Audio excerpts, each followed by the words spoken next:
अथ बिल्वाष्टकस्तोत्रम् त्रिदलम् त्रिगुणाकारम् त्रिनेत्रम् च त्रयायुधम् त्रिजन्मपापसंहारम् एकबिल्वम् शिवार्पणम्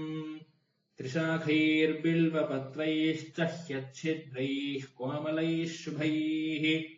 शिवपूजाम् करिष्यामि एकबिल्वम् शिवार्पणम् अखण्डबिल्वपत्रेण पूजिते नन्दिकेश्वरे शुद्ध्यन्ति सर्वपापेभ्यः एकबिल्वम् शिवार्पणम् शालग्रामशिलामेकम् विप्राणम् जातु अर्पयेत् सोमयज्ञमहापुण्यम् एकबिल्वम् शिवार्पणम् दन्तिकोटिसहस्राणि अश्वमेधशतानि च कोटिकन्यामहादानम् एकबिल्वम् शिवार्पणम् लक्ष्म्यास्तनत उत्पन्नम् महादेवस्य च प्रियम् बिल्ववृक्षम् प्रयच्छामि एकबिल्वम् शिवार्पणम्